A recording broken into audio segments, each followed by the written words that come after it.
Hello,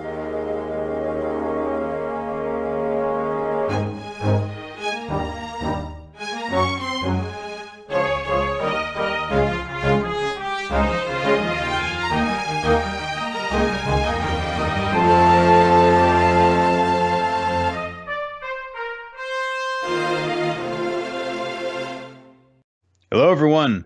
Welcome to Weekly Manga Recap. It is November the 27th of 2019, Thanksgiving Eve. I am Nick here along with Chris. Boom. And, yeah. And we are Can we thankful. introduce me from here on in as Chris Larios, baby? And then fireworks go off and everyone does it with me. Yeah. And you could strum nothing or some kind of thing like a DVD or whatever. I don't know what you have around you, but you could do that. I don't know. Nothing's going to be as cool as the title belt, but yeah. Do you have to be Bobby Fish though because of the mustache? Oh, man. Yeah, because he's the only other one with facial hair, so. We're gonna think on this, guys. Stay tuned next Yeah. week. It's very important. We've got to figure out which members of the Undisputed Era we are. I feel emotionally like a Roddy Strong. Like, you're there. You're nobody's favorite, but you're there.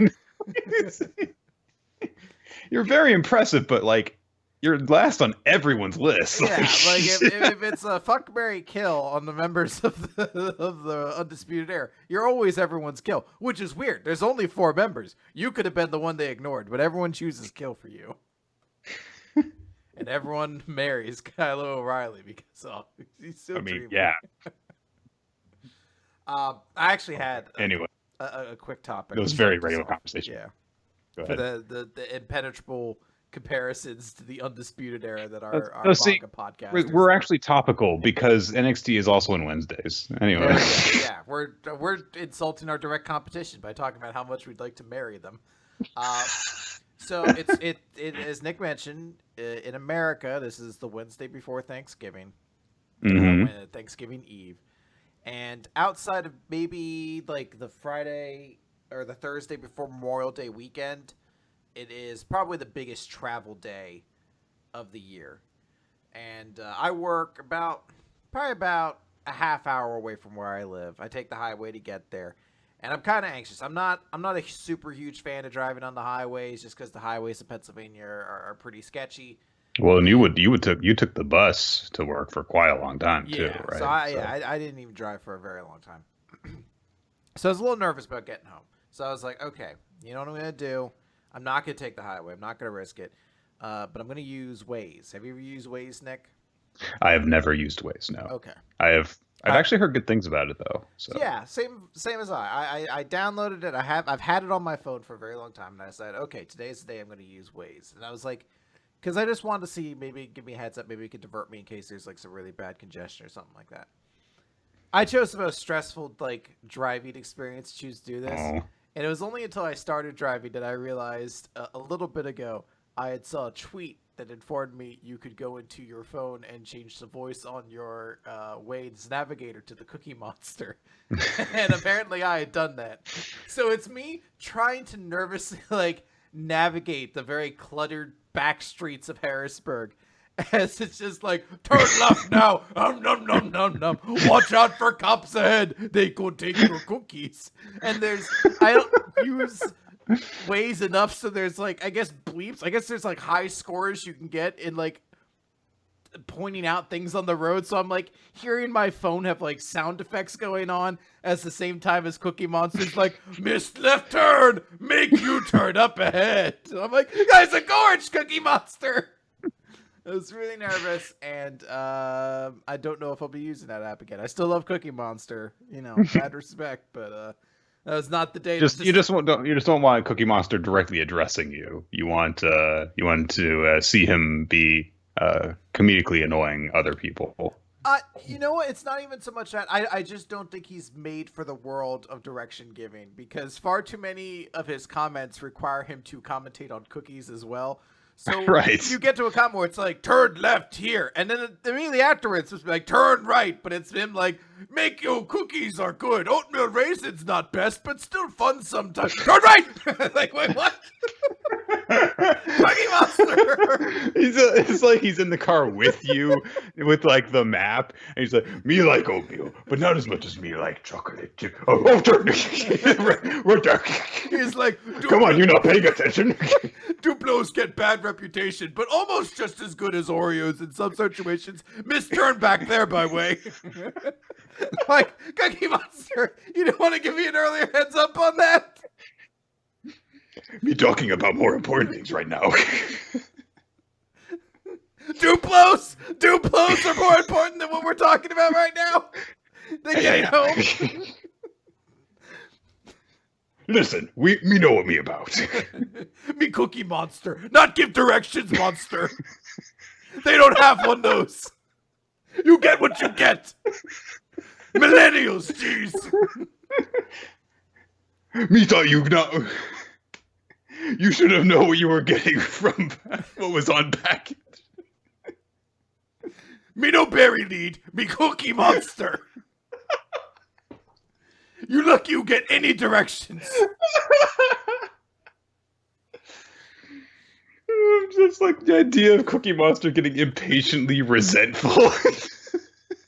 Like I'm holding him up from something. I'm like, you're a cookie puppet. What do you have to do in your day? How dare you? I've got a very busy day ahead of me. It's like I look at his to-do list and just eat cookies. He's already checked it off and crossed it. Like he's clearly done it like 4 or 5 times already today. And he just keeps on a new list trying to act like it hasn't been done. Oh God. Alright, we gotta get off of that because my throat's gonna start to hurt now. Anyway, guys, so I made it home safely. Let's talk about Hey!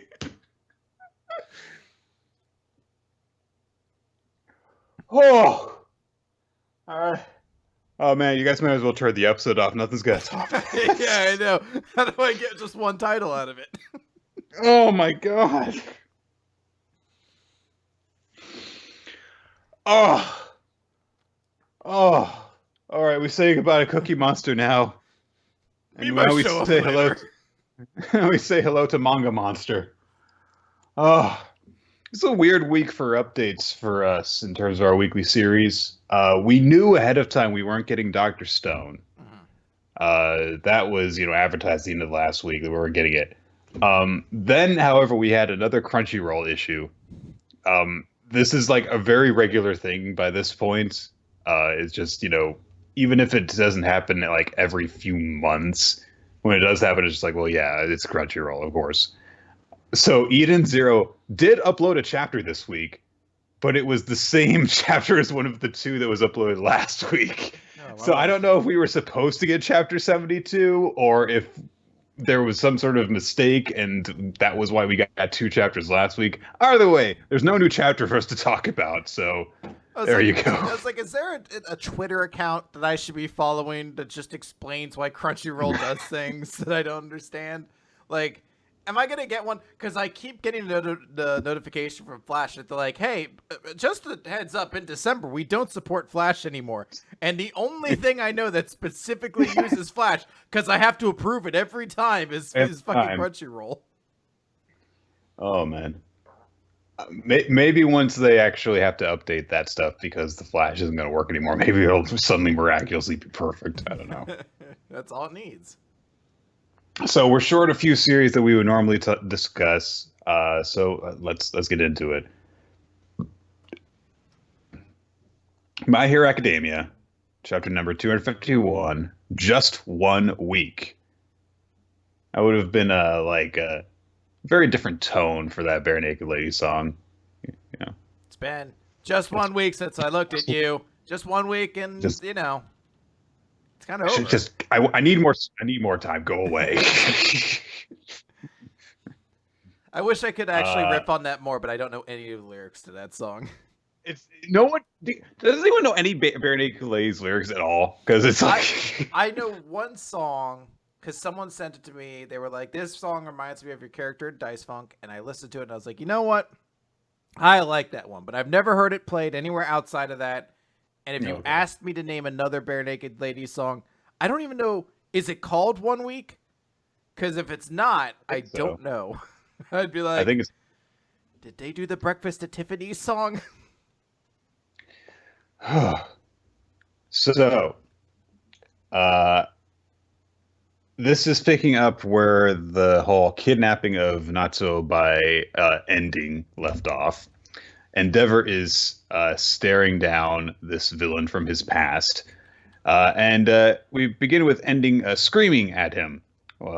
Apparently, the bandages that he has aren't just for wrapping, because he has kind of crafted one of them into a sort of arrow, which is seemingly digging a little bit into Natsuo's temple. So I guess that there's a little bit of versatility with what he can do with his mummy bandage things. An ending calls out to Endeavor and brings up the fact that, hey, you killed that Nomu before, even though the heroes aren't supposed to kill. I'm not just like that puppet, not alive, not dead, somewhere in between. So use your fire and kill me. Okay. Bakugo explodes in. He rushes towards ending. Todoroki is close behind. Deku is bringing up the rear. Endeavor's driver has apparently a special suitcase ejector thing in the trunk, which launches the boys' gear towards them. Deku catches them and throws out the bags towards Todoroki and Bakugo, and as they're rushing towards ending, they put on parts of their uniforms so that I guess they can use their abilities to the fullest. I know that Bakugo's gauntlets help him, and of course we know that Midoriya's do in terms of making sure he doesn't explode his arms off of his body. Mm-hmm. I don't think it's ever been established that Todoroki's do anything other than just be there. They're cool. Maybe they help regulate his temperature. I mean, that would make sense. We know that he has a problem with that. Like maybe it's like a sleep number. Like one half of it is like, oh, your body's a little warm, so it changes a little bit. And the other half's like, oh, it's a little colder here. But it's like just as kind of tedious as doing it with a sleep number. So he's like in the middle of combat with one side of his body on fire and the other one frozen. He's got to be like, hang on. He's got to take the remote out. It's not quite it. Hang on. I'm close. Hold on. Just a little bit. No, it's too far. Maybe I'm supposed to like it hard. That's what she said. Am I right? Todoroki, hey. A child's life is in danger. Your brother. He's like, yeah. We'll get to it. Look, it's very important I feel comfortable while doing this. Yeah, but I'm just gonna do this and not feel cozy. You know how much of your life you spend in a bed. Yeah, he's like, that's like 30. You spend a third of your life in. He like posted a PowerPoint. He's like, you spend a third of your life in bed. You might as well be comfy. So they put on parts of their costumes while rushing towards ending, who is like, come on, kill me. You're my only hope.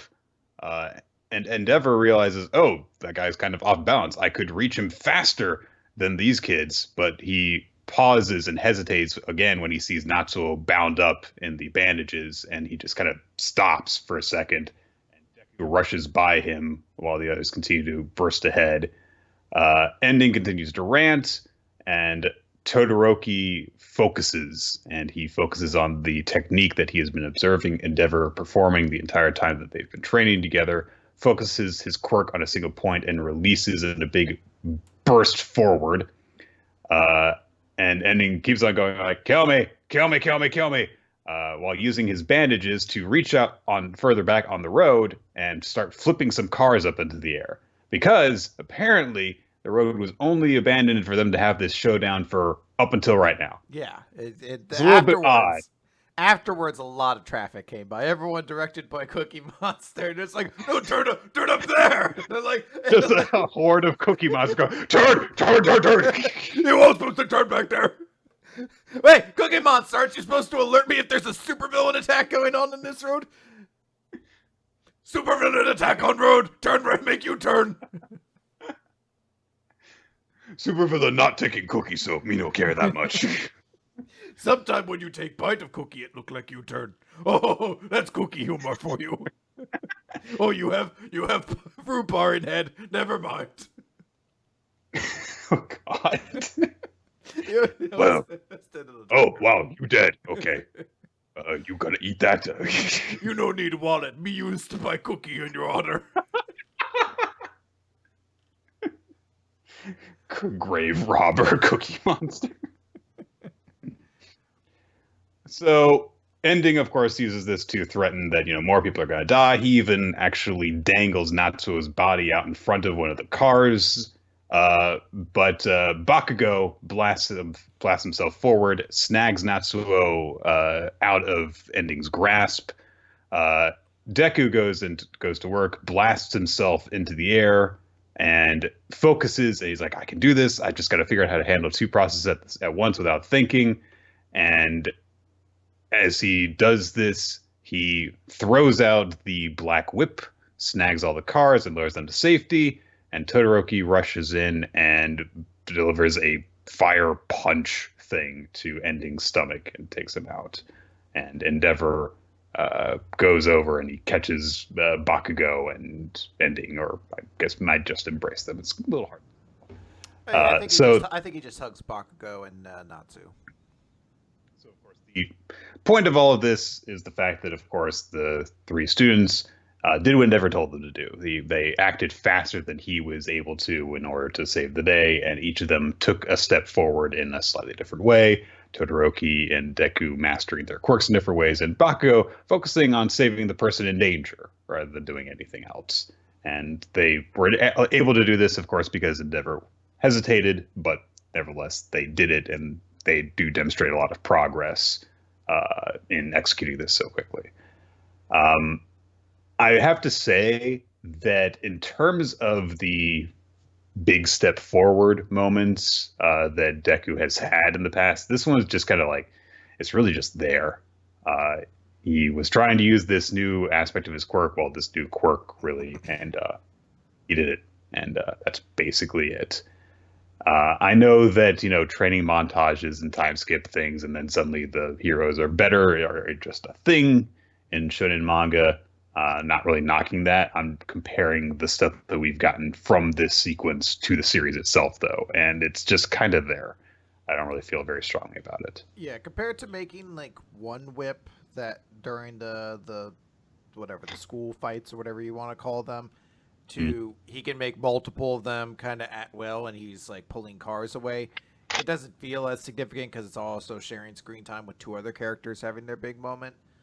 But that said, I mentioned last week, I was like, if this chapter just opens with all the other characters just fucking busting out there and saving the day, because that's the entire point of this arc, then that's what they should do, and that's what they did. So I can't really be angry at the chapter. It's doing what it needs to. I kind of need to see where all of this goes to kind of resolve, because this doesn't feel like a complete story at all. It feels like we got like the setup, and then there was maybe supposed to be a middle somewhere, and then this was supposed to be more towards the end.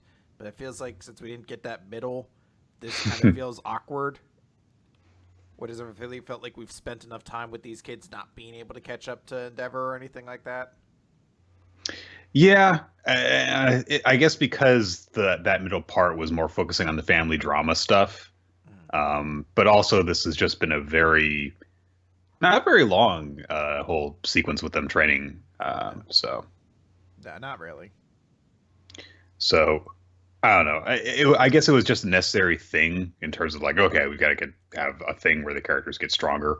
But I don't know.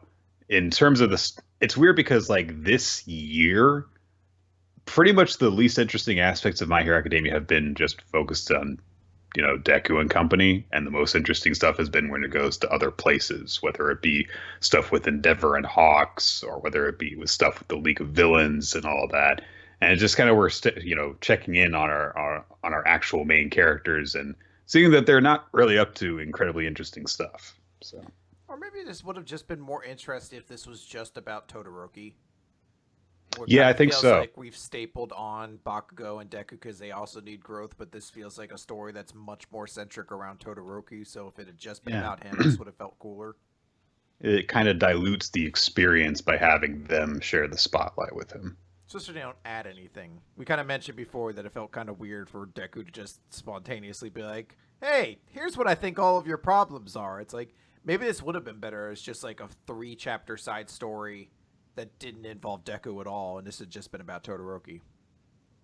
But Chris, if we had done that, then in 10 chapters, when Bakugo makes udon for people, we would have never known where he got the recipe from. True. If he makes Mafu tofu or Mappa tofu, whatever it was, and he gets really angry when someone starts like creating kind of like drama at the table, he's just like, hey, you didn't invite me to your Mapo thing tofu, the other day. yeah. And he punches him in the face. He's like, no, not again. Never. Oh, man. Bakugo, thanks for making this meal for us. You know, this reminds me of like the troubles that have been going on in my life between me and my family. I was like, no! He slams their face into the food, knocks them out. All right.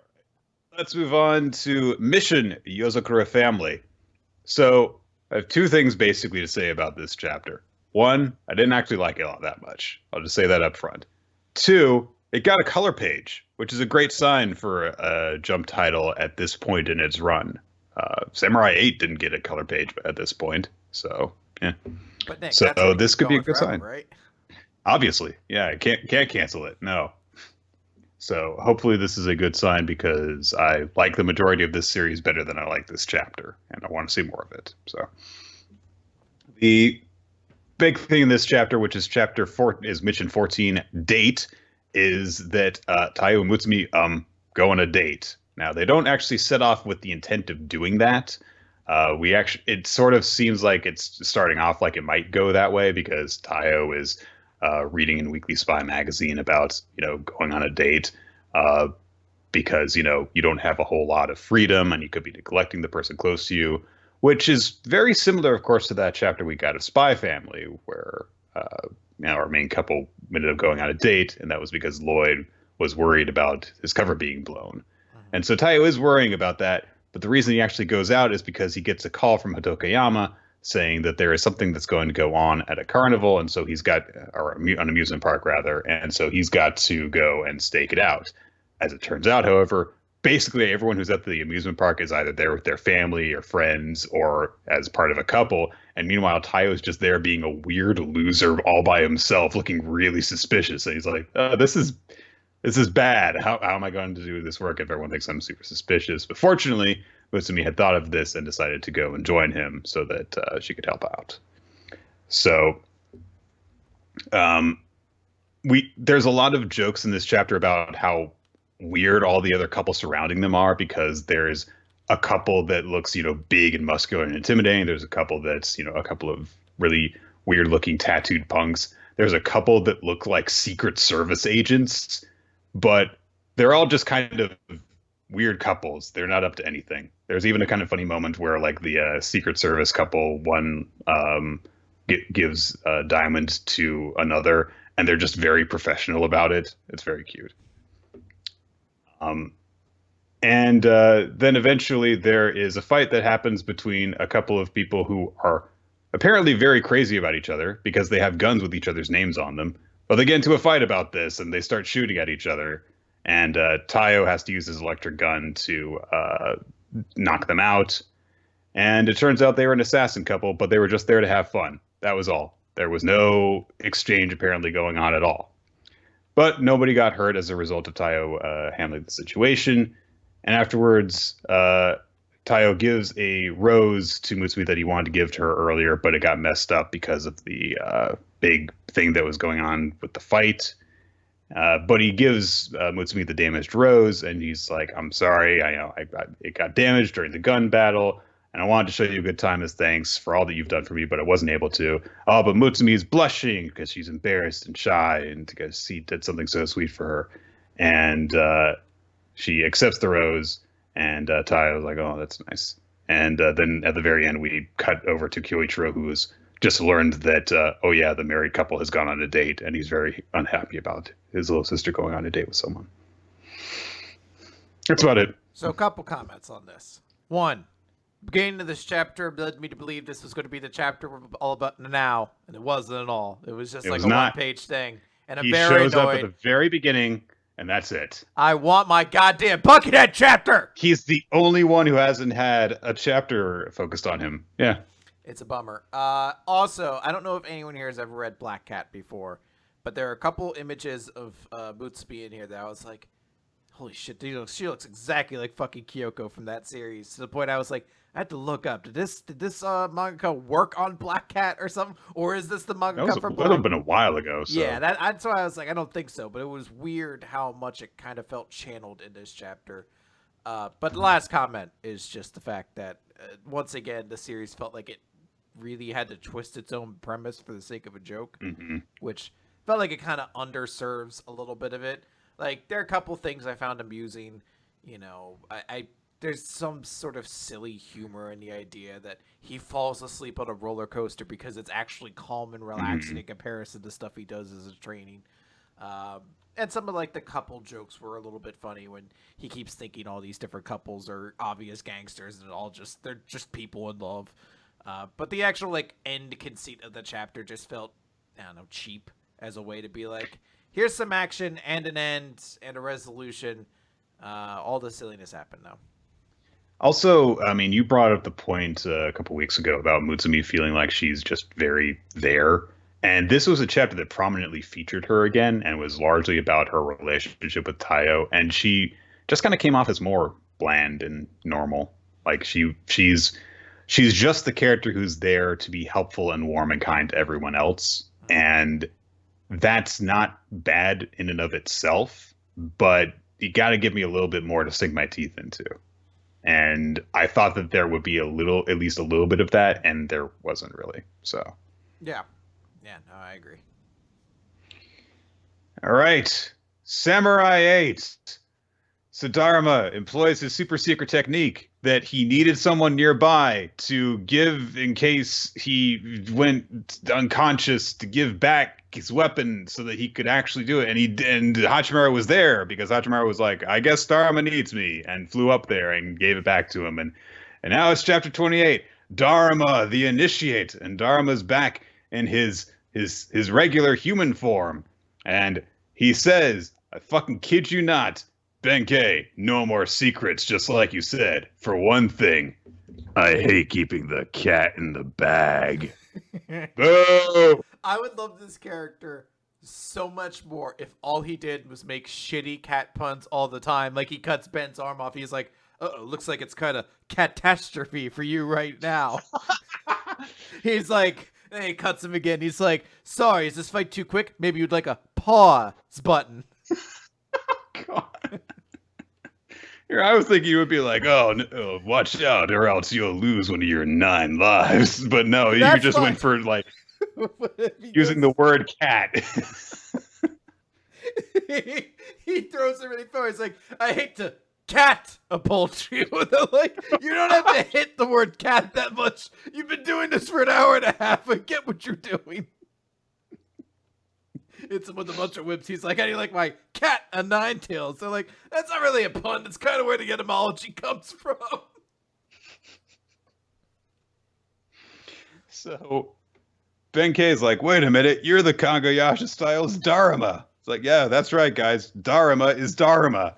And Hachimaru's like, you're the hero from the samurai game. Dharma. Yes, Dharma is Dharma. I had to tweet again about it because I was reading that moment where I was like, what is he talking about? Oh, right. He means Dharma was a mythical character from the video game you played.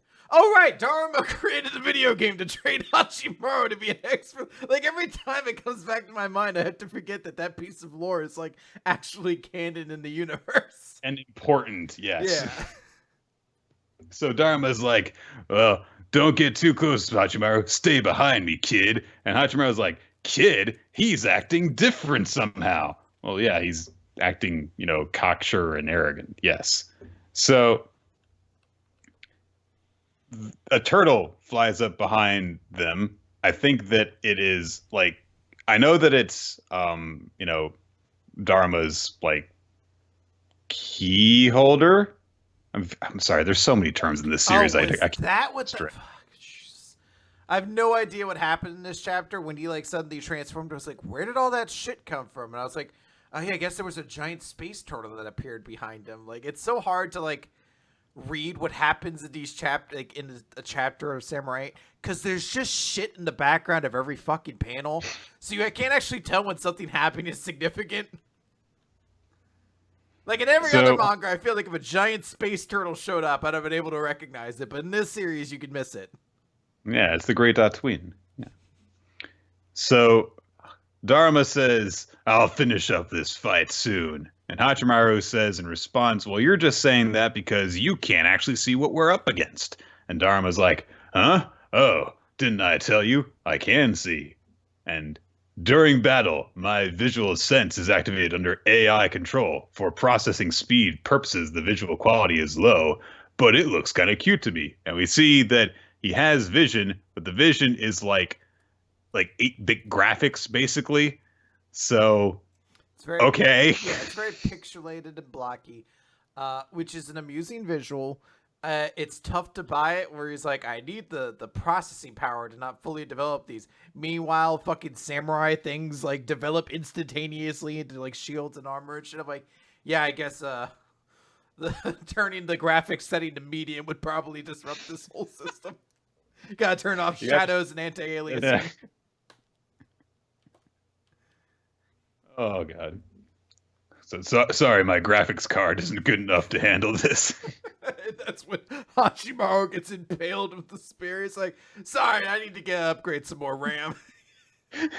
Dharma just starts like, all right, time to go in. And he just kind of like goes, and he like skips forward like 20 feet. Oh no, his ping went up really high. Oh man, this existence has some real bad net coding. He gets chopped in half and he's like, hacks! My dad works at Microsoft. He's gonna ban you. So Benkei's giant keyholder thing swings one of its bladed arms towards them, and Dharma just kind of like holds his sword out to the side and blocks it because he's super strong, guys. And he's like, I'll put on a show for you now. And he blasts it, and Hachimaru's like, he's so strong. And Dharma's like, I have no princess anymore. I cannot even use half of the power of my peak, and it is rare that I find this form now. Use limited time I have to watch what I do and study it. And Hachimaru's like, oh, it's so wild I can't tell what I'm supposed to learn from it. And Dharma's like, well, you will surpass me. What I saw in you is far greater than this. And he kills the thing. It should be a challenge for English literature students to read this moment and describe what happens. So, from what I can tell, tendrils from Benkei's turtle-shaped keyholder extend towards him and envelop him in this bionic bodysuit, so that he's got lots of blades and extensions and stuff hanging off of him, and he chops up Benkei's form, his armored form. You mean Daruma's keyholder? Yes, Dharma's keyholder extends over him. What did I? You said Benkei. Yes. My mistake. No, well, obviously, Nick, the situation is very straightforward and easy to understand. So, see, make sure his giant robot turtle, which also is a spaceship, which also is a magical embodiment of all of his armor. He transforms into it. He Ronin warriors himself, but he still has a Bulbasaur or Venusaur like flower petal helicopter thing on his back at the very end. I don't know what that's for. It's like, it's Venusaur representing. It's my favorite Pokemon, Gen 1 for life. You have to understand, the first panel is the tendrils extending from the turtle towards Dharma. The second panel is the tendrils beginning to envelop him. The third is them closing in the face mask of his armor. And the fourth one is him fully armored with the follow-through motion of his attack. So you never really get a good look of what he's supposed to look like, or how large he is, for that matter. Well, it doesn't help that they keep giving you these faraway shots because we're supposed to be like, They established before, Benkei's really, really big right now, so Daruma is like a speck in comparison to him.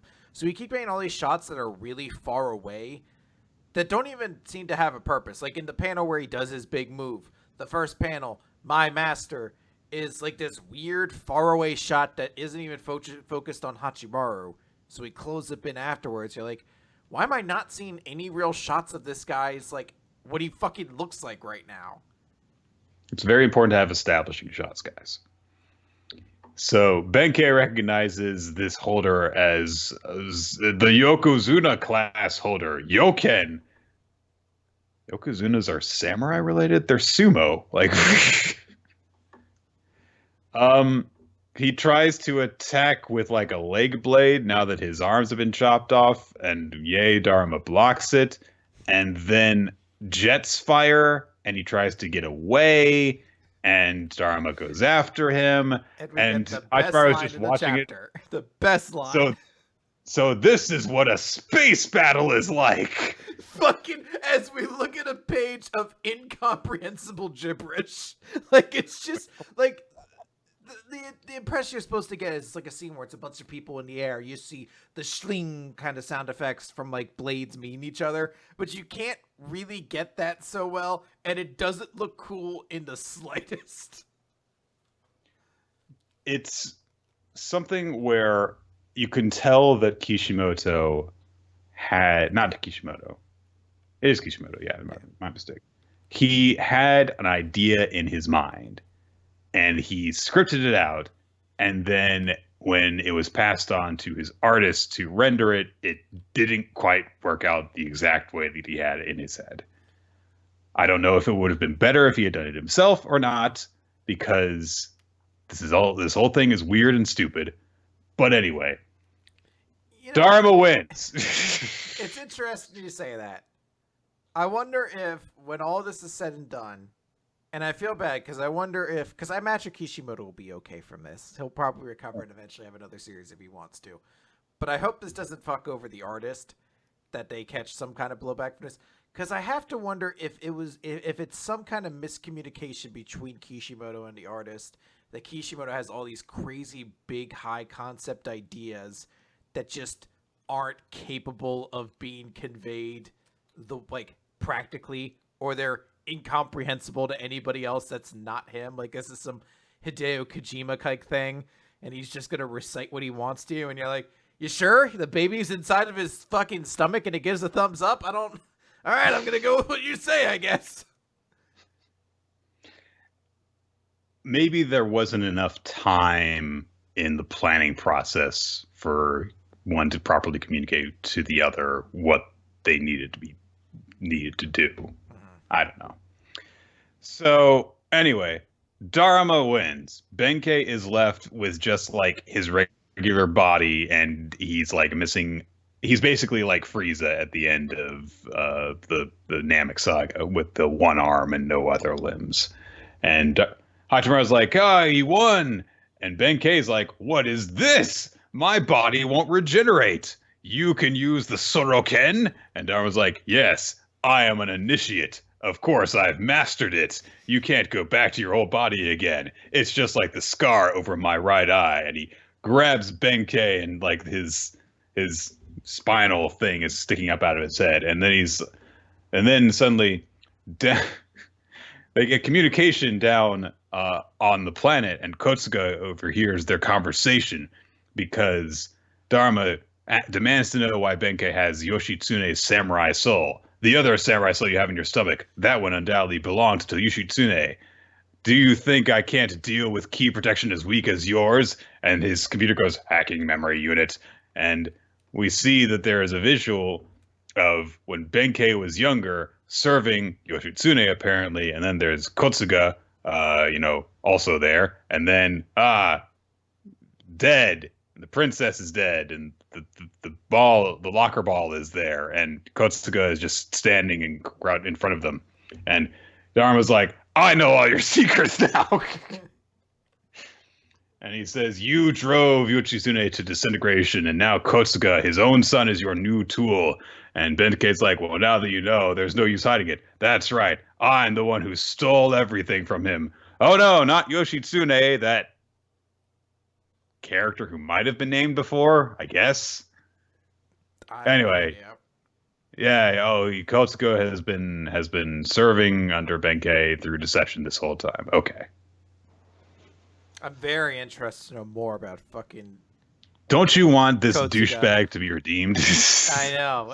You know, I always thought there was a good character deep down behind everything he did to prove the opposite. So I'm very excited to know that he'll learn he's been used all along and he'll become a hero. All right. Let's talk, Nick. And more specifically, I want to talk because you've talked enough right now. Let's give your throat a rest. But you're gonna have to read a couple chapters in a row. No, you're not, because I'll do Crunchyroll. Yeah. I'll do Chainsaw Man, then you'll do Seven Deadly Sins. So. Yep. But first, we're gonna talk about We Never Learn. Question 137. Sometimes a maiden's sweet sentiments are connected to a pizza bet. That's actually like not a bad, like it kind of comes all together when it's done that way. Because I associate a maiden's sweet sentiments with pizza bets all the time. Let me tell you. So we start off, we're early in on the year, and Aruka just asks innocently, "What kind of chocolate do you like, Naruyuki?" This is actually really adorable. He's like, I don't really have a preference. I like all of them. And they're good brain food. So she's like, okay, he likes everything. Got it. And he's like, oh, wait, I know what kind of chocolate I like. Those little square ones. Those are at the supermarket. They're super good. Poke Choco. And, like, you see Ugata's just like, those are, like, a nickel for one of those. And Famina's like, I have a couple in my pocket. Do you want them? And he's like, oh, it's just so good. So sweet. So, like, they come in different flavors. He's like, really? We can only afford basic Poke Choco. Oh! Whatever girl ends up marrying Yuiga is going to have such an easy time getting Christmas gifts for him. Oh, he's going to be excited. He's going to be so happy about fucking everything. You got me a planner! Yay! Folders! Several colors of them! That'll make organizing them so much easier. Yeah, I dropped $10 at the Office Depot, man. Like, like, you have a career now. Like, we can... 24-pack of crayons! I didn't even know they made this many colors! There's a red orange and an orange red!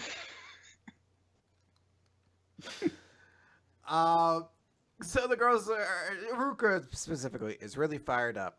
And we see that it's because the three girls are getting ready for Valentine's Day. It's coming up, so they're all going to make chocolate together. And Ruka's really focused on it as she's chopping up chocolate. We get a flashback to 5 years ago when her and Yuiga were in junior high. And it was her trying to talk to him, be like, hey, so today is, hey, can I have your homework? And she gets his homework, and clearly she was holding a box of chocolates behind her back that she didn't give to him. Her poor girl. Yeah, her swimming teammates were saying, come on, just give it to him. So she goes over to his desk, and she's like, well, maybe if I just put it in his desk. Oh, wait, what if this is too romantic? What if he rejects me? You know what? I'll just do it next year. So she runs away with the chocolate. We get to the end of the flashback, basically. So it's her making this big chocolate. He's been trying to do it for 5 years, Chris. Yes. This poor, innocent girl has been in love with the same boy for 5 years and has never even been able to just like give like even a token of her affection to him. No. She's too shy and innocent. It's very heartbreaking. It's almost... like this is at the level of like it's very close to being annoying. Like I could totally see some people being like, "What the fuck is wrong with this stupid girl?" But when I look at it, I'm just like, oh my god, you poor thing. You've been mean, putting yourself through so much for no reason. Yeah, she's a teenage girl too, so it's not that shocking. Like, teenagers are super bad at expressing themselves a lot of the time. So there's a level of her just being really young and shy and dorky and just kind of fearing Yuiga would reject her. So she's made a very good thing, and it's like world-class art. Like, this is like a 5-star restaurant kind of thing. Like, it's got like decorative flowers. It's clean. It's cut. She's like, maybe some of the details are amateur. It's like, fucking bitch, that's fucking Gordon Ramsay couldn't make that. So she's like, I'm overthinking it. Maybe I should have changed the chocolate. And the other two girls are like, help! I'm fucking incapable of doing something. And we see Ogata is failing because she's trying to make chocolate like you would udon. Which is amazing. And Fumino is upset because she keeps chopping chocolate and then it disappears as her mouth's covered in chocolate stains. And I'm like, if she's earnest in it, it's the most adorable thing in the world. She's like, where'd all my chocolate go? Chop, chop, chop. Let's go again! Like, immediately after that scene, you see her eating the chocolate she's cutting. So, she's given up on eating the small bits of chocolate she's chopped off, and she just gone. She's like, hey, what the fuck, like, Ogata? Like, I expected this from Fumino, but you're actually supposed to be good in the kitchen. And she's like, well, actually, it's really just about making udon. Like, that's the best way to kind of do it. I really love the way she puts it, because she says, well, with udon, the ultimate cuisine.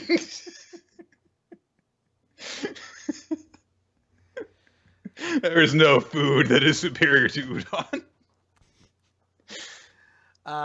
So they decide, like, Aruka's like, all right, I'll just show you guys. Here's what you do. You chop it up. You melt it at the right temperature. You do all this sort of stuff. It actually is a very complicated process, I found out, to make chocolate like this. Like, tempering chocolate is an extraordinarily difficult thing to do.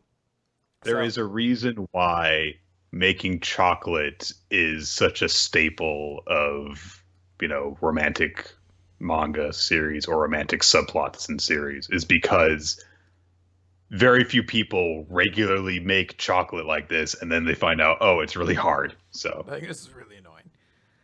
So she does all that, she makes it, and then she pulls it out, and she's like, see, perfect, easy, right? And the other two girls are like, oh, fuck you! I love how Fumino's, both their spirits are leaving their body kind of thing, and Fumino's is munching on chocolate. They're like, hey, what's wrong with you two? Did you even listen to me? And Fumino's like, I'm not one to talk, but you're not really the best sort of teacher, by the way. And Ogata stops and says, hey, kind of late to ask, but who are you guys making chocolate for? And the two of them are like, for my friends, just giving it out to the special, no one special, just friendly chocolate for everybody. And Ogata's just like, really? I'm making mine for Nariyuki. Everyone's like, what the fuck? Like, you see their big face, like, what the fuck? They're like, oh yeah, I guess we'll make some for him too, Aruka says, oh, hey, since we're all here, I'm going to show you guys something. She pulls out her junior high yearbook and shows them all a picture of, like, Yuiga back at that time. And the girl's like, oh, look at him. He's so cute. So nice to see him in his uniform. I like a little detail of it. I was like, why does it open so easily to all the photos of Yuiga? And just Aruka being like, no reason. Just, she mentions, hey, it was him. He was studying for our year-end trip. He really kind of wanted to do these things. Ogata says, he seems totally oblivious to the people around him. And Fumino's like, you're getting kind of mouthier these days, Ogata. What's up with that?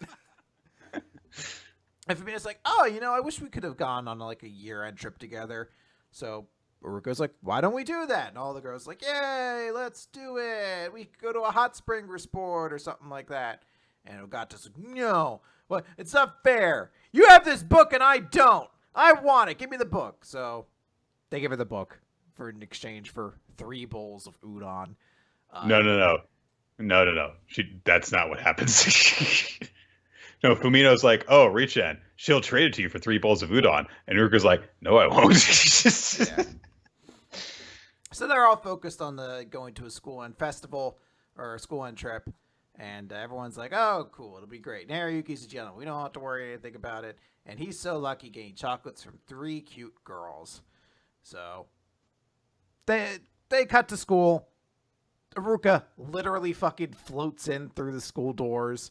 Her friends are like, "Oh my god, she's not even touching the ground. She's fucking literally just floating through with a big stupid expression." She floats straight down to Yuega, is ready to give him her chocolates for the first year, and he turns and he's like, "Hey, good morning." And she sees he has chocolates fucking everywhere. He has 2 giant bags full of them. They're in his backpack. Some of them are in his scarf. Like, he's fucking stocked with chocolates. So This poor girl. Because she's immediately like, how does he have so much? I do appreciate the idea, because this would have been so much more of a worse series if we had to buy the fact that Yuega is this kind of person, and the school wouldn't just fucking love him. Like, if they tried to be like, oh, Yuega's kind of like gets picked on a lot. Like, no, everyone in this fucking school should love the shit out of this kid. He's so honest and endearing and helps everybody. Yeah, that's the thing, is that he literally, anyone who is in need, he ends up helping them if they're anywhere around him. So yeah, I get, that's what my immediate impression is, just that literally, like, he's been walking down the hall and people are like, "Hey, Yuiga, thank you for everything you do." And and he's just had to do that like 300 times so far, but from the looks of things. I was like, if it's any other excuse than that, it's nonsense. He should just be the most popular kid in school. It's possible that he is carrying someone else's stuff so that they can give stuff out right now. Yeah. In which case, he will end up with one of those as thanks for doing this. But anyway. But yeah, we're actually getting a little Valentine's Day storyline, which I'm surprised we haven't gotten that before now. But I guess it makes sense because everything has technically taken place inside of one calendar year in canon. It's just kind of weird to think that it's this late in the series before we get that for a romantic comedy series. All right. Chainsaw Man. It's chapter 48. Kaboom, kaboom, kaboom.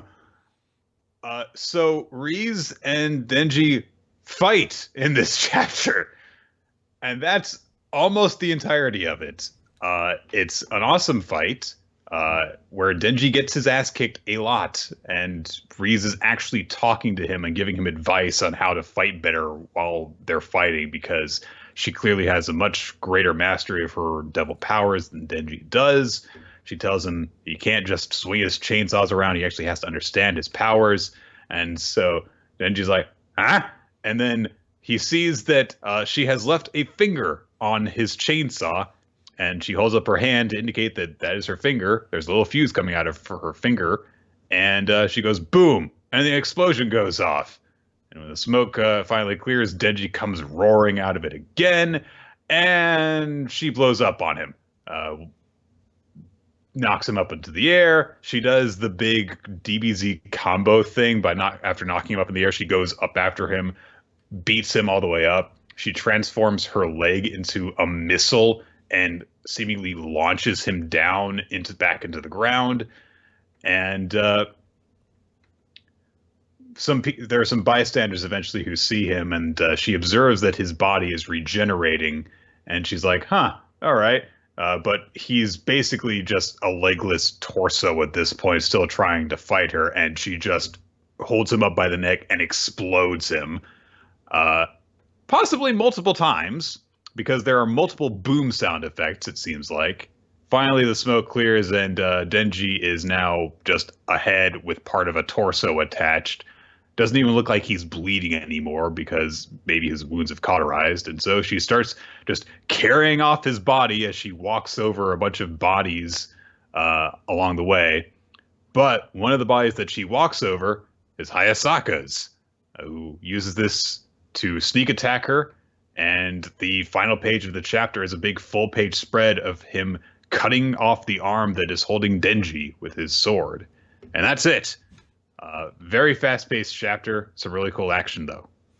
Oh, yeah. So the action is supremely awesome. There is something so cool about the way she, she blows up the building, watches all the smoke. Denji erupts from it, and without fucking, like, in this cool panel of him screaming with the chainsaws, she immediately just punches him up in the air, like, just as cool as a fucking cucumber, just fucking knocks that dude into the air and starts blowing him up. It's so fucking awesome. Reze just looks awesome again, like, just the coolest fucking character. The only thing is sort of weird, and I get what they're going for with Aoki. It is weird the way he, like, gets up, and the last panel makes it look like he just kind of walked in from the side, like he crap walked in a little bit, and he's like, eh. He just cut the arm off. He's also making a really weird face as he does it, too. Yeah. He just kind of... Like, I get it. It's supposed to be that he's really silent right now, that he's being really, like, kind of, like, tactful and everything like that. But, is it Aki? Or Aoki? I thought it was Aoki. Maybe it's Aki. It's been a little I think it's Aki. Yeah, I haven't thought of his name in a little bit. It's just weird the way, like, we see, like, the panel of him swinging, and then it just kind of looks... It almost looks like a GIF or something like that. Like, he just came in, like, his cheeks should be puffed out, and he's like... Burp. But it's super cool. I'm very interested to see how this goes. And I'm also pretty interested to see the implication of what she was talking about. How there's probably a power more to the Chainsaw Devil that he's not really utilizing right now. Well, the only stuff that we've really seen Denji do, because we haven't really seen him get, like, a power-up. We've seen him summon a blade on his leg. And I think that the first time that he used the Chainsaw Devil, he just had the head saw and the arm saws. But other than that, it's not like he's gotten a power-up or anything like that. And Riz has demonstrated far greater versatility with her ability than he has. You know, with the way that she transforms her body into different types of bombs. She, you know, has used both parts of her body as bombs and regenerated them. And yeah, so it seems as though Denji's straightforward thinking is kind of preventing him from fulfilling his full potential. So, all right, let's talk about the 7 Deadly Sins, Nick. Chapter 334, The End of an Era. There should be a question mark at the end of it based off this chapter. So our heroes have won. They're triumphant. And we see kind of stretched across Britannia a whole bunch of different characters talk about, like, hey, the whole ominous magic that was evil is gone. They must have done it. They succeeded. Everybody, 3 cheers for the 7 Deadly Sins. Let's hold a festival for them today in their honor and everything like that. And we cut over to Gale Thunder, Howitzer, and God, I can't remember the third guy in this group. The only ones I guess are actually important would just be like Hauser and Gale Thunder. I guess only Gale Thunder is actually significant in this group right now. They're talking about basically... Well, aside from this chapter in which... well, anyway. Yeah. So, specifically, Gale Thunder, they're talking about how one of the 7 Deadly Sins died in that battle, and they're talking about Escanor. They're like, yeah, it must really suck that legendary group lost one of their members. It'd be like, well, if one of our team lost one of our members, you're like, I think you'd lose one of your members, and no one would really know. But it's Gale Thunder being like, yeah, Lord Escanor was ready to die. He was happy. He was smiling. He was ready to gladly stake his life for his friends. And that's just not anything, anyone can do.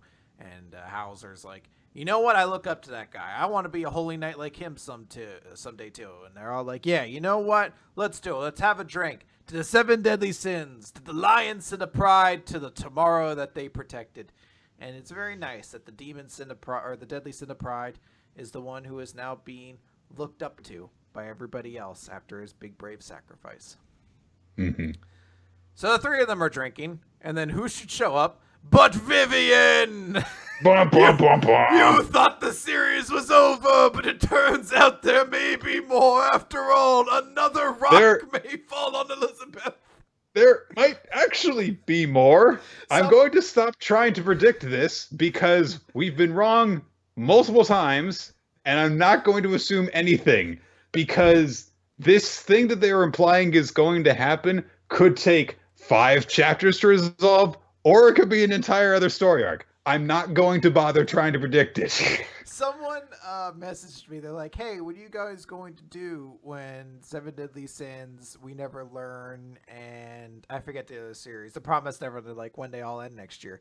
And I was like, well, assuming any of those actually end next year, because I mean, the Promised Neverland actually probably might, but Probably will. we never learn. I don't think is going to end next year, and I have no fucking clue if Seven Deadly Sins is ever ending. Because every time I think it's like, all right, let's wrap this up, B. They're like, oh, one more thing. So Vivian's still alive, and she's here to talk about how now there is an imbalance between light and shadow, and that brings times of chaos. And she's been brought back through the power of love, and she's dancing around, and there's a whole... And they're like, no, she hasn't. She's like, oh no, well, don't you remember? Dreyfus said, don't die, Vivian. If a woman like you dies, it would be a loss for all of Britannia. No, it would be a loss for me. And Hauser's like, Dreyfus said that? And Gilthunder's like, he said this is too cruel, but after that, I mean, all he did was have Hendrickson cast a ton of recovery magic. So I think she's just bullshitting a lot of it. So she's basically talking like, oh yes, they lifted the curse that afflicted me, everything, thanks to the blessed magic of the goddess. And I'm over you, Gil. I found true love. I see rather than love another, a woman should be loved. It's very Emma Watson of you. You're in a committed relationship with yourself. That's the way to kind of approach things. And then eventually Gil Thunder's like, hold on, shut up. What did you mean when you said about times of chaos? And she's like, oh, well, I don't know. She just had a habit of saying that when the balance between light and shadow breaks down, it will mark the end of the age of the gods and chaos will return. Then the world will be reborn. I don't get it. Then you can ask her herself. Ask the boar sin of greed, Merlin. And we cut over to fucking Arthur, who's somewhere with a fucking sword in his chest. Yeah, because we see the celebration going on with the remaining members of the Seven Deadly Sins among all the members of the kingdom and stuff. They're celebrating, but it seems as though Merlin is lost in thought about this boy that she cared so much about. And we had said back when he died, and they kept on talking about it, it's like, is he actually dead? And this is all done? Because it feels kind of weird. So I'm really not surprised to see that they're going back to this point, because it did seem like it was a bit of a thread that had just kind of like been left dangling. So it was also noted last week when Escanor kind of teased that Merlin was up to something and everything like that. Some people in the chat are saying this is actually maybe a planned spin-off for an Arthur manga, and that this is sort of a setup for that, but not necessarily going to be a direct continuation of Seven Deadly Sins. Who knows? It's just after like 3 straight months of feeling like we were winding down, it was suddenly a very big like, but there might be more. Yeah, pretty much. Yeah. Good chapter though. I don't have any complaints. All right, let's talk about the Promised Neverland. Chapter 159, Thank You. With a very cute color page where you see Emma dreaming of a time when her and all the kids were like going to like I guess it's a New Year's celebration thing. I don't know what this 1,000-year candy is. I'm just going to say that up front. I don't get it. If someone wants to tell me, go ahead. But it's a very like Japanese thing because the kids are wearing kimonos and stuff. And Emma and Ray and Norman are very much acting like proud parents as they're watching the younger kids like Phil and Carol and Alicia. So anyway, so the Queen's dead. We get 3 pages of her dying, even though she was dead at the end of the last chapter, establishing that she really wanted something and she was very greedy and gluttonous when we knew that at the end of the last chapter. Anyway, she wants the high grade meat, the 3 kids that are now standing before her, but she's not getting it because she's dead. This time she's super definitely ultra mega dead. She's very dead. Dead. Zazie is okay.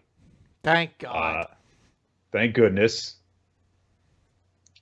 And they're watching over him. Mujika looks up at the queen's melting corpse and realizes that now she won't be pursued any longer. No one will be killed because they're pursuing her. She thinks of her parents and everyone else who died as a result of this. And also, Sanju looks up and realizes that the queen is dead. All the 5 regent houses are dead. the world is going to have to change. The humans have done it. And also, and he looks over at Emma, she even created a promise with da da da. And he thinks to himself, is that okay? Because he realizes if the new promise that Emma made is implemented, I won't be able to eat humans anymore. I won't even see them again. And we flash back to when he said to himself, I can't wait for the day when I can eat as many humans as I want. Chris, do you remember when this happened? Because when I read this chapter for the first time, I was like, all right, that was a thing that they brought up. Because the very first time that they met Sanju and Mujika, after the kids were gone, there was that ominous moment where Mujika and Sanju were talking, and Sanju said this. It hasn't been brought up at all, or even implied since he came back when Dawn and Gilda found them and everything. I definitely do remember there being an ominous tone to the way Sanju and Musica and the group left. Like there was a scene after they left that seemed to indicate there was something like sinister going on potentially. Right. And I just kind of forgot about it. Because it was like 100 chapters ago. And then when they showed up again, there's no follow-up until literally just this moment. Now, it would have been a plot hole if it were never, brought up again during this whole sequence. But someone would have had to bring it up, and I would have been like, all right, yeah, I guess that was a thing. So it kind of felt like it came out of nowhere when this was brought up. And it's kind of the crux of this chapter, too. Because this is a Sanju-centric chapter about him dealing with the way the world is going to change now and basically coming to terms with it, when I had completely forgotten that this was something he was going to have to come to terms with. This is why you have, a setup and a reminder and then a payoff, as opposed to just a setup and a payoff without any reminder. Anywho, everyone kind of goes over what's happened, and Ray brings up the fact that, hey, there might be, confusion and riots. There could be a civil war as a result of all of this. What are we going to do? Because there's no leadership amongst the demons. And Emma brings up, well, maybe Sanju could be the next king because he's the queen's younger brother. He's part of the royal family. But Sanju says, no, I can't do that. I mean, it would be different if Verk or Bayon were alive, but I don't have the connections. I don't know how to govern. Makes sense. He's been in a forest somewhere for hundreds of years. But he also says, and more importantly than that, I'm a traitor. For 700 years, I've just been a rebel, and I would be rejected, and there would just be more confusion as a result. But Mujika tells Emma and the others, hey, just don't worry about this. You guys have to head back to your base and protect your friends. It will be easier to contain everything if the citizens don't see the involvement of humans. This was a civil war among us. We could still maintain that pretense. And what's important is that we don't let any more citizens die, and we shouldn't fan the flames of hate by having you guys be involved. But she also says, also, I've got a really bad feeling because with all the Imperial soldiers heading out towards you, yeah, it'd be really bad if your base was attacked, so you've got to go and take care of that. So I've got a plan. Don't worry about it. Go take care of this. So Emma gives her a big hug and thanks her. And so Sanju thinks to himself, I can't just let it be this way. But then he gets glomped. Emma hugs him around the waist. And he's like, huh? I wasn't thinking about killing all of you. No, definitely not a thing that I was thinking about doing right now. And Emma says, thank you too, Sanju. I met a lot of demons, but still only a small part of those out there. I thought a lot about demons, ourselves, eating, taking our lives. And I thought about death. And I don't want my family to be killed, and I would never want them to be eaten, but I don't want to be killed or eaten either. But I imagine that if I had to die, then I wouldn't mind being eaten by you or Mujika. So, I think... What? I get the sentiment she's saying. It's just worded really, really strangely. Like, I think what she's trying to express is she's like, hey, I don't want to die. But if, sort of like, in a way, she's like, I wouldn't feel angry if I was eaten by you guys. Like, if the circle of life kind of continued and you demons had to eat me. Like, I don't have this sort of anger or hatred towards you or what you do. Like, that's the cycle of life that this goes to. It's just a really weird way of phrasing it with, like, I wouldn't mind being eaten by you and Mujika. I'm like, are we getting Emma's vor fetish right now or something? Like, what are you talking about? It really is. Because, I mean, when you get into certain things in terms of, like, being harmed in a certain way, and then you're like, I wouldn't mind if you did. It immediately becomes creepy. Now, I'm with you in the sense that if she's like, if anyone was going to eat me in order to survive, I would prefer that it be you guys. I get that. But still, this was really weird because she doesn't say that. She says, if I had to die, then I wouldn't mind if you guys ate me. I would personally prefer to, die very old in my sleep surrounded by my loved ones. But yeah, sure, getting eaten by a guy that's, a close acquaintance, sure. Sure. Close second. Yeah. I'm sure, like, again, I think it's just a really difficult sentiment to translate between languages, and finding the right words for this are very difficult because you're not even just saying, like, it's a circle of life. You have to understand language. You have to imagine an animal saying, like, hey, you know what? I'd like to just be a happy animal my entire life, but if I had to be eaten by you, my best friend, this human, I'd be okay with that.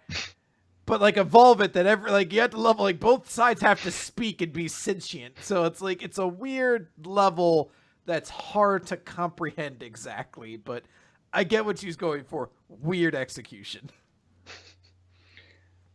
So she thanks Sanju and Mujiko once again, very heartfelt way, saying that, the entire reason that they were able to accomplish all this and get this far is because the two of them helped. And then they run off. They leave. They go protect their family. And as they're gone, Mujika turns to Sanju and says, hey, is this all right? You're not going to be able to eat humans anymore. And Sanju literally goes, ah! So he handles this maturely. Mujika brings up, yeah, I told them I have a plan. I don't. Don't know what to do. And Sanju's like, well, I have an idea. It's reckless. It's all or nothing, but I have an idea. And so they set off. Emma and everyone else are heading back to the base. And Norman brings up, this situation's bad because, according to what the Queen said, the one who is commanding the Imperial Army is probably the current head of the Rattray clan, Peter Rattray. So there's one more antagonist to deal with. And that is what lies ahead of us. So, yeah, that was a thing that happened. Odd chapter. I'm looking forward to where we go from here. I'm kind of glad that the demon stuff's done. And let's see where we kind of wrap up. Yep. All right, Nick. Let's talk about Black Clover. Page 230. I'll crush you. So Asta broke into the tank that moves off of consuming everybody. And I think we get a brief retcon to make this tank make a little bit more sense. Because Asta breaks in, smashes everybody. And he's like, hey, don't worry, I'm not going to hurt anybody. And they're like, no, they use us to move this fortress. They drain us until all of our magic is gone. But the implication is that they then, I guess, throw them to the side until they can regain magic and then do it again. We still don't get any explanation for what this facility really does or why it's out here. Everyone's like, we can't escape because this is a strong magic region. So I guess they'll just die from latent strong magicness. But man, I tell you, Chris, who would force people to have their magic drained in order to cause a moving building to be powered? Who would do that? Who would ever do such a thing as having everyone stand near the person who drains their magic and forcing them to constantly recharge and give their magic over? That sounds like a really fucked up thing to do. That's different, Nick. He's their friend. The dark mages or whatever, Sally and the others weren't their friends at that point, though. They're forcing them to do it too. Yeah, well, they were dicks, so they deserve it. It's only bad when you do it to innocent people who, I don't know. Anyway, these guys could have cheated on their taxes. These could be dickheads too. Maybe their magic should be drained to move this random tank, spider tank. It's really bad for an invading force to take control of the Diamond Kingdom. It's way better if we just use blood magic to control the king's mind. So Yeah. So everyone's like, no, there's no way you'll be able to beat everybody. There's a whole bunch of soldiers and everything. And that's like, I don't care. So he beats everybody. Really, you could cut like pretty much. You could cut like 6 pages out as Asta just beats up the entire castle full of people and gets to the end boss, who's like, you have the power of the devil in you too.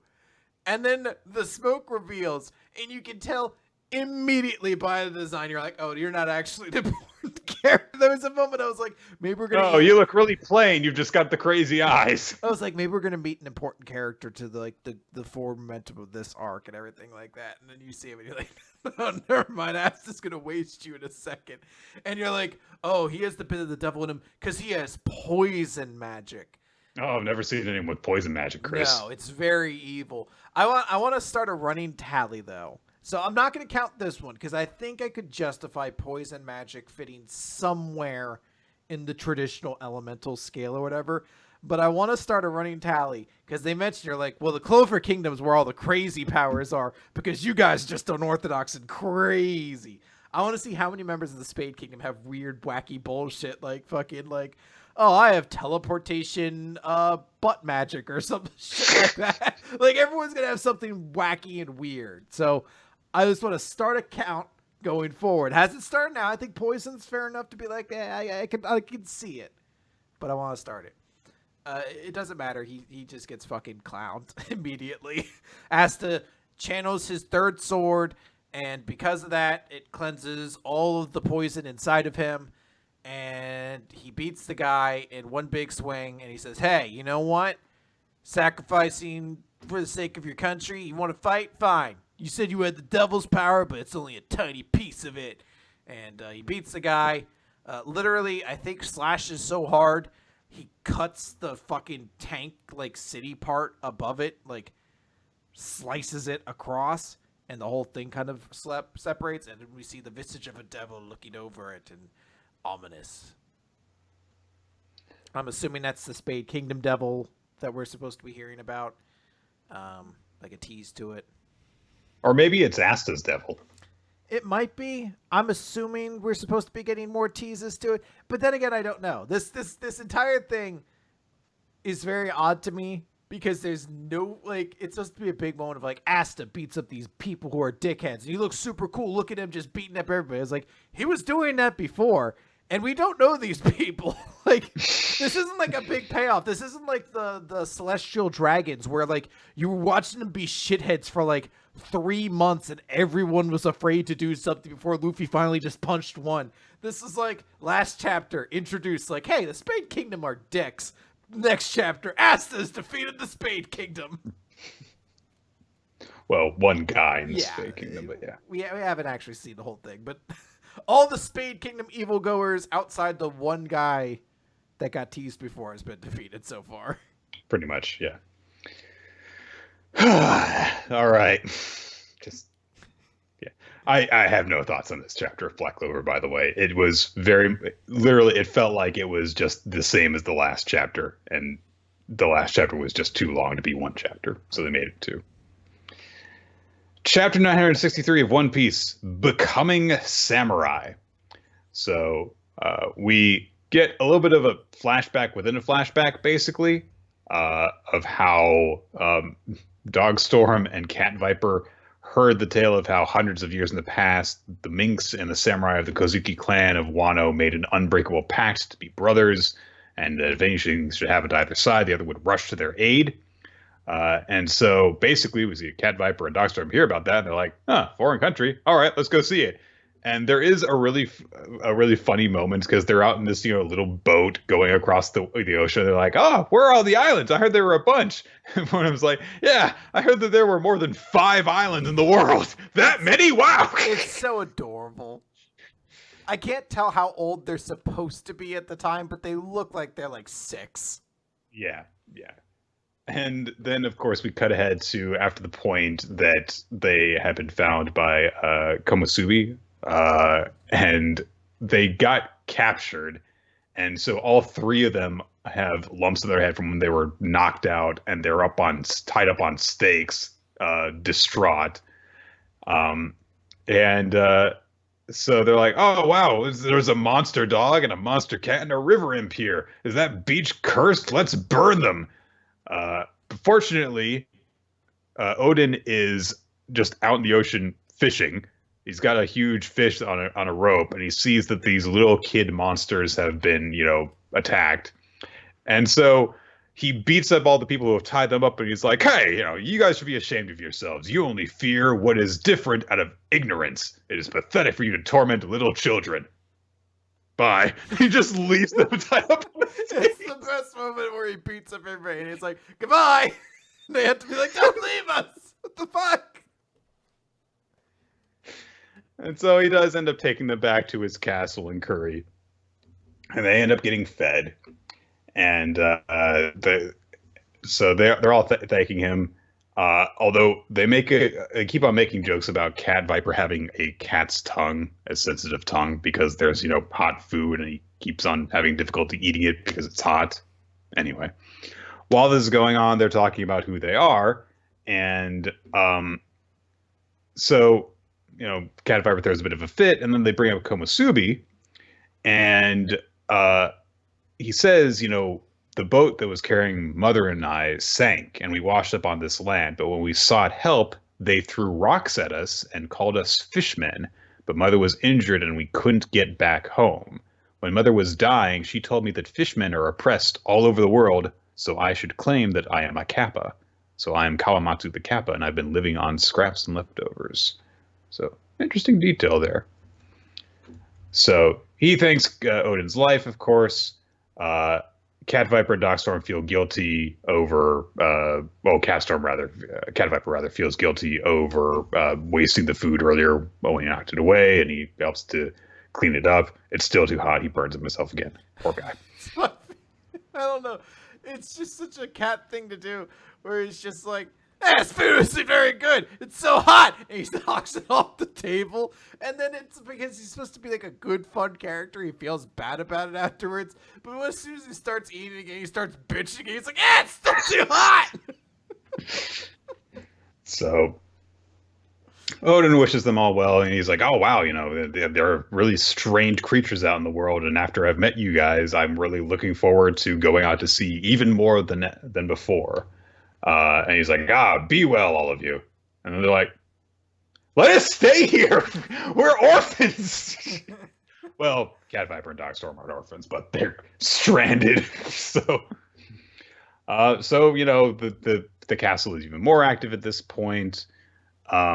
We see that Odin has actually been lending more money to Orochi. And he's like, "Oh, yeah, he might be on his own now. But he was one of Yasu's men, and I can't just, abandon him like that." So Odin's too good a guy for his own good, basically. We see that there's some more stuff going on. Like Raizo teaches some of them about how to be sneaky like a ninja.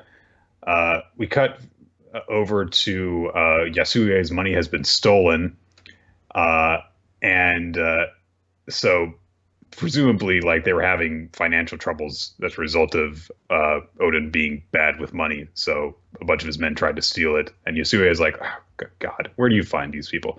All right, guys, he's got like literally all of Odin's men tied up in front of him. I guess they all tried to steal it together. Yeah, they all just tried to steal all of his money. And he's like, "You can have the money you tried to steal." And of course, this is over the objections of some of his men. He's like, "Aaron, take some of this as well." He gives them even more money, and so Kinemon demands, like, what are you working at?" And Yasue says, "You love Odin, correct? Well, then use these coins to clean yourselves up, to practice manners, buy books, learn things. If he has ruffians like you for vassals, Odin will only embarrass himself. And one day he will be Shogun of Wano. Those who serve and support him must be the greatest samurai in the land. Not only must you protect your liege, you will do the same for the capital and eventually all of Wano. You will be our guardian deities." And so we get this huge montage of all of Odin's vassals learning, getting nice robes, treating themselves properly, learning how to do stuff better. I do like that, they're all practicing good tail manners, and Odin's like, "What's wrong with all of you? You guys are creepy now." And 3 years pass by as they're all bettering themselves, and we see that Odin and his vassals are going into the flower capital, and they're everyone there is expecting them to just be common thugs. And instead, they show up. They all look proper. Kinemon's hair is black now instead of the lighter color, which was much more punkish. Everyone's looking very serious and regal in this big parade with Odin up on a pedestal. And they're like, wow, they always looked so gallant. And the sight of the bold warriors, proud and tall, was stunning enough to make the crowd forget to breathe. It was said that the weight of their arrival upon the gathering watchers was so great that it caused the capital itself to sink just a little bit. And Odin goes and approaches his father, and he's like, wow, my son, you've become a great man, and we are all stunned by your turnaround. And Odin says, well, I've only been made great. I haven't changed a bit. And Odin's father is shocked by his behavior. Orochi is still watching everything because he's a little asshole who wants to steal everything for himself. And we get narration that says that Odin visited the capital, hearing that his father was ill, but Sukiyaki was actually invigorated, and so he was relieved, but this would be the last day they ever exchanged words. So later that year, at port, we see that Whitebeard and his crew have arrived. They've gone up the falls the same way that we saw before in the present. So everyone's washed up on shore. His huge-ass whale ship is partially capsized. And we do get quite a few cameos from people, in their younger days. I forget what his name is. I think was Marco. It was Marco, and Josu, I want to say maybe, was the diamond guy. I think that's Vista with the two swords, but he doesn't have the trademark mustache, so I don't know. But I really want to know, and I can't remember if we ever saw this character before, who the dude with the fucking chain chomp is. Because that shit was dope, and I was like, I don't remember you showing up in that war. I remember like a lot of other minor characters I didn't give a fuck about, but you I would have remembered. But maybe I'm wrong, and maybe he was all over, and I'm an asshole. So they're all trying to figure out what to do now that they've washed up on shore. And meanwhile, in Kuri, everyone is reacting to the fact that one, Odin is missing, and two, a pirate ship has washed up at Itachi Port. So they're like, oh, maybe Odin has gone to drive them off. Well, let's hope that that's what he's doing. Edward Newgate senses that Odin is approaching and tells them all to be alert. Odin rushes in and he's like, well done. You've made it past foul weather and raging falls, and I've been awaiting you. And he draws his sword. Whitebeard swings his glaive, and the two clash blades in a huge explosion, which knocks everyone else back. And Odin laughs, and he says, my name is Kazuki Odin. I do not know who you are, but I ask you, let me ride on your ship. So that itch to explore appears to have be taking Odin away from the country. So this is a cool chapter. Yeah, I think this was a really well done chapter. I like seeing sort of this slow reveal of like, hey, these guys were really rowdy and they were all kind of weirdos, but they love this guy and they want to do everything. They wanted to steal money for him because he was such a nice guy who was giving his money away to somebody he didn't even really need to, but that guy just had so much respect. So they have this admiration for him. So like, we'll steal money for him. And the guy's like, hey, look, if you really respect this guy and you really want to honor him, shape yourselves up. Like, become a worthy court for him. Learn things, get manners, buy books, like become worthy partners for him. And you see that in the 2-page spread, just how stoic, cool, and respectful all of them look. And you're like, yeah, you know what? We've kind of been doing stuff a long time that like we kind of spend enough time with these characters. And I'm like, yeah, I buy every part of this. And I kind of feel it where I'm like, yeah, all these characters did kind of grow and change out of a mutual respect for this guy who didn't ask it of them, but they did it for him because they knew it would help him succeed to even greater lengths. It's a very cool, big visual to see And a very cool change to see just over time, like this arc and these last few flashback chapters. Yeah.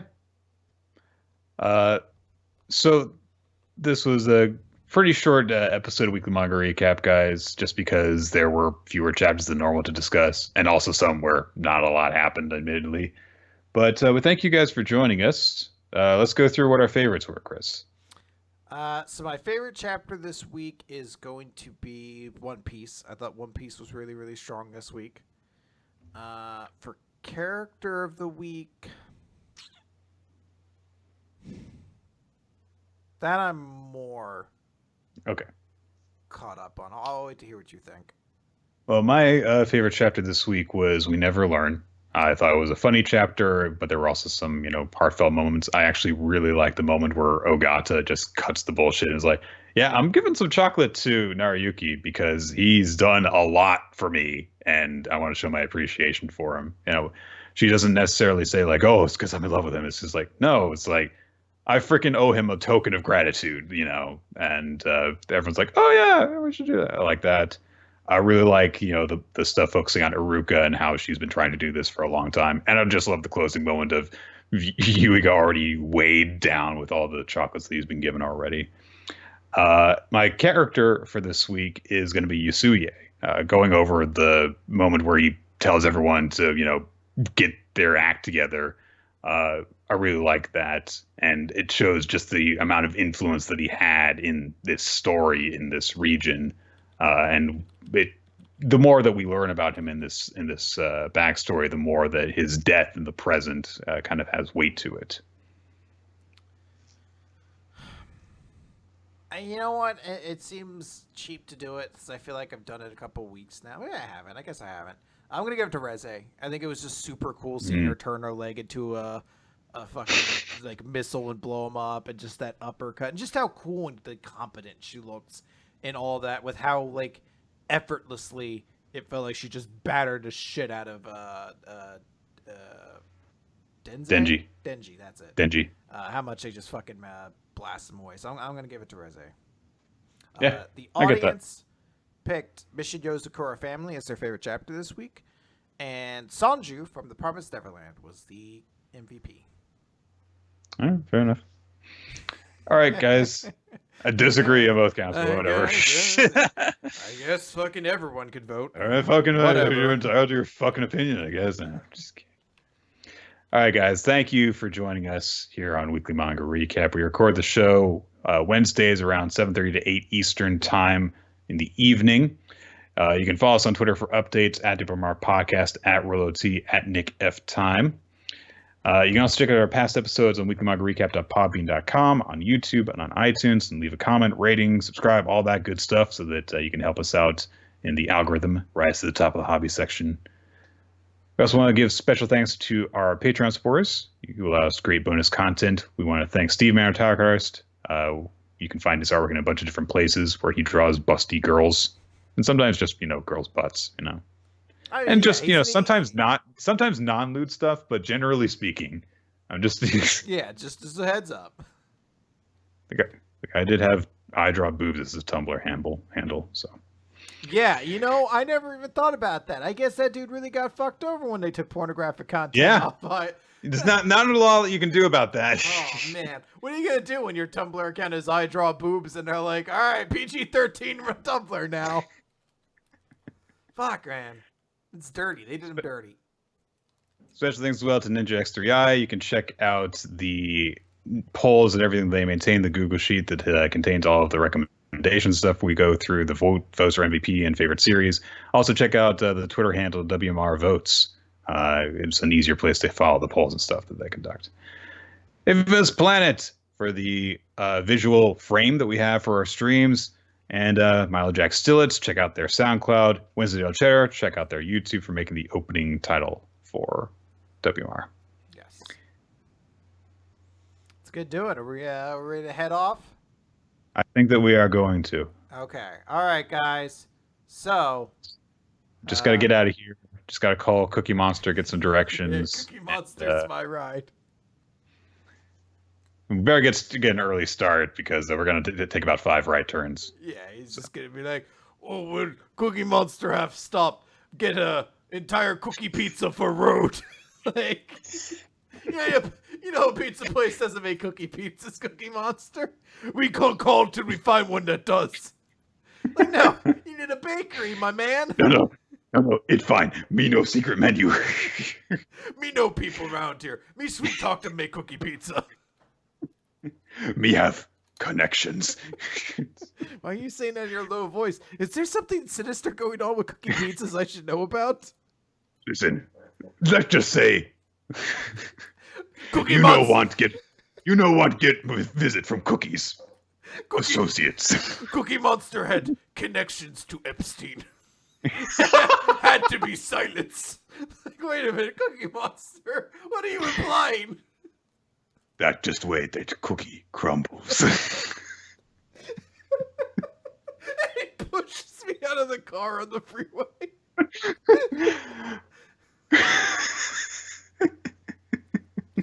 That's gonna do it. Happy Thanksgiving, everybody.